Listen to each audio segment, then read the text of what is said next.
qui voudraient bien le faire 10, passer. 12 milliards de dollars. C'est l'équivalent du tsunami à peu près. Alors les internautes, ils se sont beaucoup mobilisés pour Haïti aussi. Certains ont notamment collaboré, Emmanuel, pour créer une carte de la capitale, c'est-à-dire être utile. C'était vraiment Être l'idée. utile aux ONG, exactement, parce qu'on sait que beaucoup d'internautes se sont mobilisés sur les réseaux sociaux, Twitter, Facebook, mais il y a une initiative extrêmement intéressante, c'est celle qui a été mise en place sur OpenStreetMap. Alors, qu'est-ce que c'est OpenStreetMap? C'est une sorte de Wikipédia de la cartographie. En fait, c'est un logiciel de cartographie libre qui a vu le jour en 2004. Et en fait, le principe, c'est que tous les internautes du monde entier, s'ils en ont l'envie, s'ils en ont le temps, peuvent contribuer à enrichir et créer des cartes.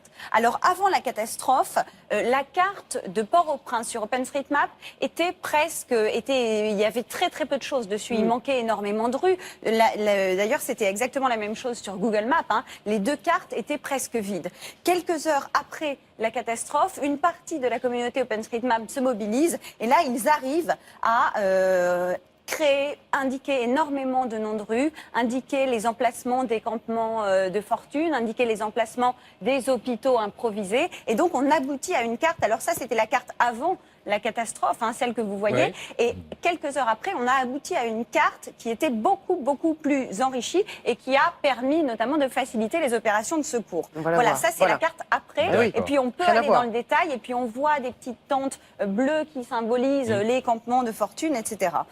Gilles? Oui, c'est intéressant ce que vous dites, Emmanuel, parce que j'ai lu que les sauveteurs américains qui travaillent sur Haïti en ce moment travaillent, eux, avec Google Earth, c'est-à-dire avec les photos satellites, parce qu'effectivement, il n'y avait pas de carte digne de ce nom, et donc ils ont prépositionné leur déplacement et leur déploiement en fonction de Google Voilà, Earth. c'est exactement ça. Et en fait, les internautes qui travaillent sur Google Street Map travaillaient, alors dès la catastrophe, en fait, ils se sont basés sur de vieilles cartes de la CIA qui étaient disponibles sur Internet, qui dataient des années 90. Ils se sont basés sur une imagerie aérienne Yahoo. Voilà. Et puis, voilà, ils se sont basés aussi sur des images satellites qui ont été prises juste après le tremblement de terre et sur lesquelles on voyait tout ce qui s'était effondré, en fait. Oui, donc les sources sont les images satellites. Voilà, les sources, ce sont les images satellites. Et puis, dans la mesure du possible, en sachant que c'est extrêmement difficile, quand il est possible de faire remonter de l'information du terrain, des gens Oui, bien sûr. qui laissent des informations sur Twitter, sur Facebook, elles sont intégrées à ces cartes qui sont actualisées en temps réel. Et depuis la catastrophe, il y a eu presque 1 millier de modifications sur ces cartes qui maintenant sont très précises et qui sont utilisées par les ONG. Alors justement, on imagine sans problème que ça a un énorme intérêt pour les ONG. Oui, tout ça, alors évidemment, c'est extrêmement précieux pour les ONG, à tel point que, par exemple, les ONG font remonter des demandes spécifiques aux gens qui travaillent sur ces cartes OpenStreetMap. Par exemple, elles disent il est absolument urgent d'indiquer les ponts, ou il est absolument urgent d'indiquer les rues bloquées, parce que c'est un gain de temps énorme. Quand vous savez quelles rues sont bloquées, où sont les obstacles, quelles sont les zones les plus atteintes, vous gagnez énormément de temps. Et en fait, on se rend compte quelque part que c'est essentiel, c'est vital d'avoir une aide alimentaire, évidemment, mais c'est aussi vital d'avoir ce travail de cartographie. Quand vous rentrez dans une permanence d'une ONG dans un pays comme ça dévasté ou chez un logisticien, la première chose que vous voyez, c'est une gigantesque carte sur un mur. Mais ce qui est étonnant, Gilles, c'est qu'on continue de le dire si longtemps en fait après le séisme. Le problème aujourd'hui encore reste la logistique. La logistique, et d'ailleurs là, justement, ça, Et ça, c'est un outil développement essentiel.